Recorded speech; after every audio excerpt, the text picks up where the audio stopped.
Bonjour, comment ça va et comment va la santé?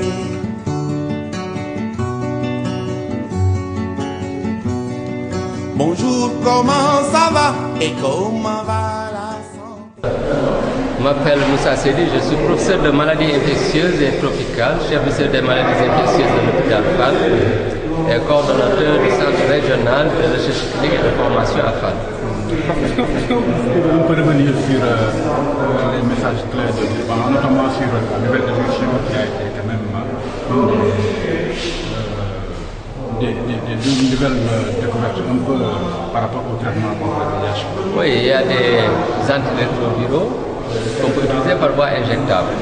Et ces antirétroviraux peuvent être administrés une fois toutes les 4 semaines, toutes les 8 semaines.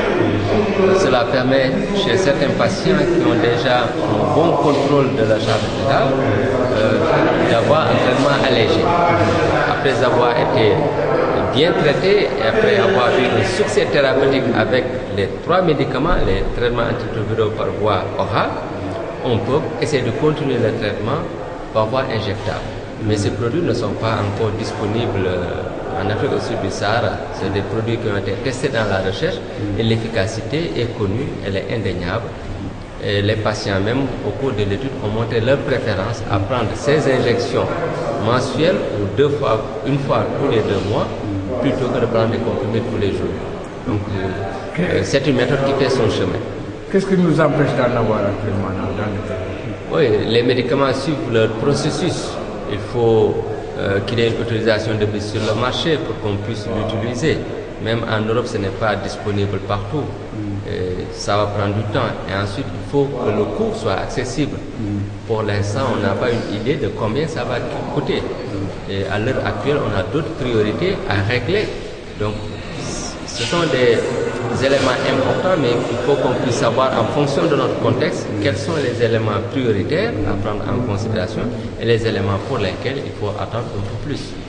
Peut-être les inhibiteurs de l'intégrase qui sont des molécules assez récentes sont des molécules dont nous avons besoin par contre. Ce sont des médicaments efficaces, simples à doser, bien tolérés, mais qui peuvent être associés avec le traitement contre la tuberculose sans beaucoup d'interactions médicamenteuses. Même si on double la dose, il n'y a pas de problème majeur sur le plan effet secondaire.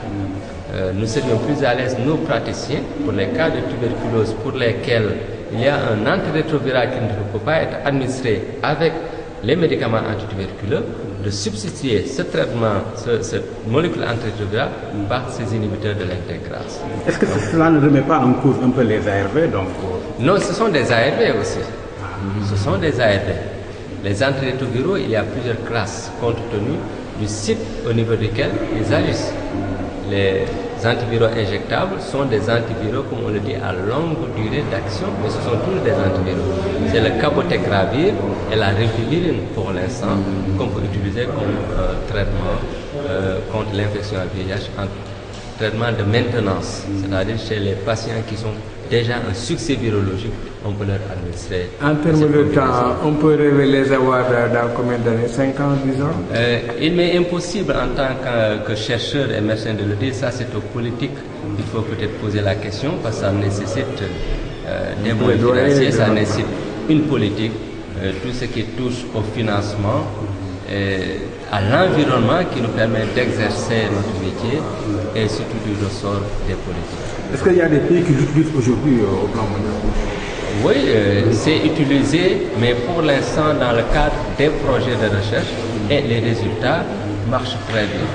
Donc c'est encadré, très encadré pour l'instant, on ne peut pas les donner à tout le monde. Parce que quand vous prenez une injection de cabotegravir, qui est un antirétroviral, ça peut rester dans l'organisme pendant plus de 18 mois.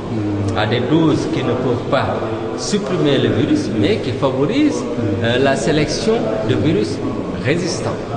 Donc il faut que ce soit bien encadré, qu'on l'annonce à des patients qui adhèrent à leur traitement et qui soient bien éduqués. Il y a des précautions à prendre parce que développer, favoriser la transmission de virus résistants aux antirétroviraux classiques pourrait amener un problème très difficile à résoudre dans le futur. Et pour une dernière question, est-ce que le Sénégal pourra suivre le Botswana, notamment dans le groupe des 390? Oui, sans aucun doute, si le Conseil national de lutte contre le sida a les moyens financiers nécessaires. Et c'est à l'État du Sénégal de lui fournir ces moyens. Donc il est important que le gouvernement du Sénégal soutienne davantage le Conseil national de lutte contre le sida, parce que les donateurs étrangers ou extérieurs ont réduit leur participation dans la lutte contre l'infection à VIH. Et lutter contre l'infection à VIH, c'est protéger toute la population du Sénégal. Il faut aller dans le sens d'inciter les décideurs à accompagner davantage, à renforcer les moyens du Conseil national de lutte contre le sida.